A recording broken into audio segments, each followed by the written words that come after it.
I'm sure you've probably been on a sales call before where you feel like the prospect just has the power. You know, they're walking all over you and they're just taking the piss a bit, just controlling the whole conversation.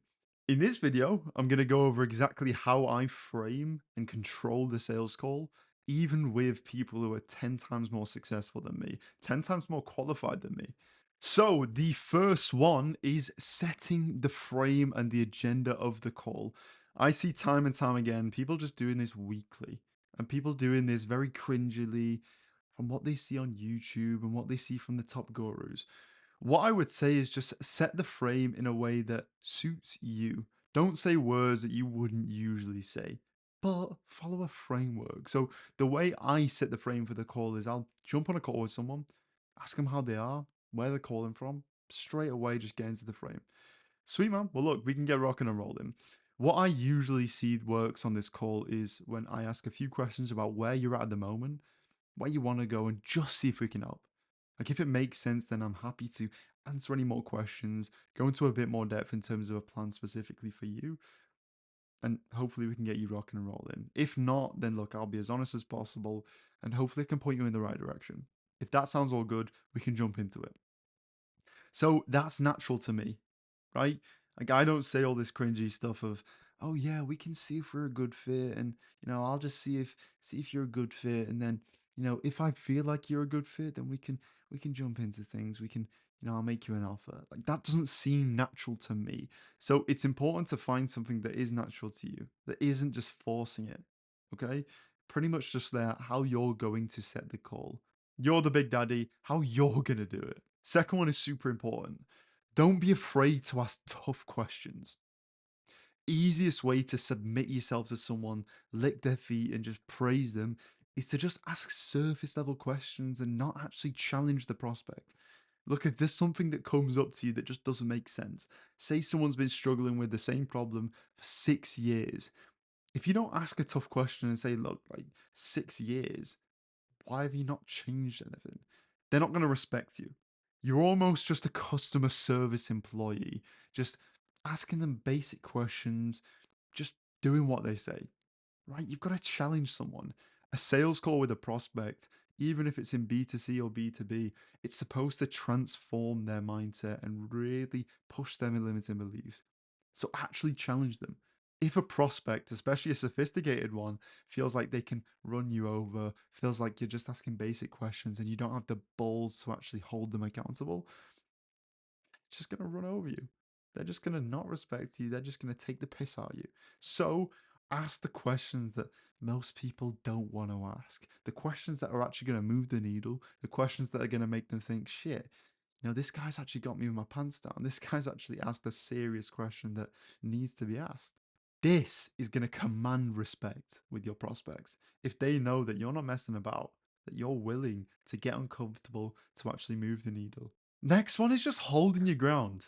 There are going to be times that prospects try to steer the conversation away from the path you want to take on. There's going to be times that prospects try to test you, right? They try to say, look, let's get straight to the price, or look, I know what you're trying to do. You're trying to ask me all these questions to sell me.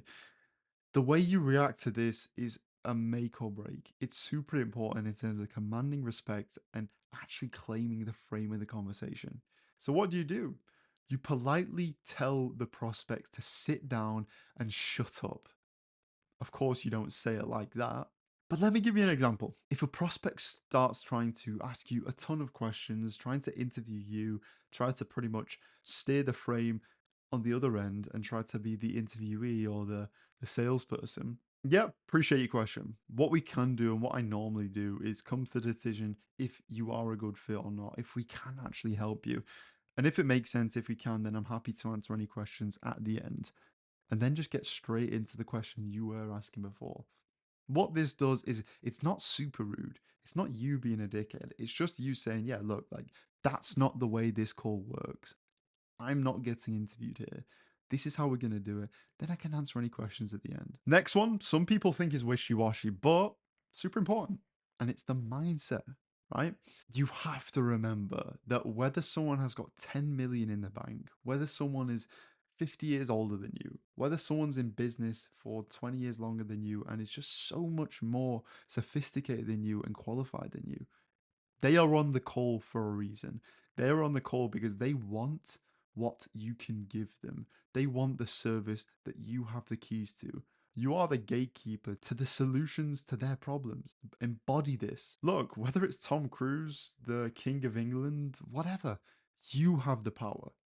So don't think just because someone's got more than money than you, someone's older than you, knows more than you, then you can submit to them. Look, just embody the power and remember that you have the power, you have the keys to what they want. The last one, and I was taught by a previous sales manager of mine this, and it's don't answer questions that don't need to be answered. If you answer question after question after question, if you pretty much answer every single question without even thinking why they're asking it, you become an order taker. You become a customer service representative. Always think, why is this person asking this question? What is behind it? Now, if you don't know why someone's asked the question, and if they're just asking pointless questions, just stop for a second and just ask them, yeah, just curious.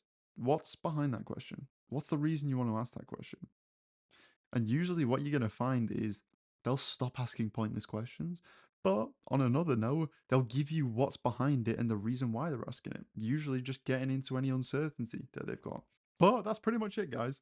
That's how I set the frame of the call. That's how I take authority and retain the power of the call without the prospect saying, yeah, I need to think about it. Yeah, yeah. And just getting put off because you're so weak. But that's it. Let me know if you have any questions. Pop me a message on Instagram. Bash.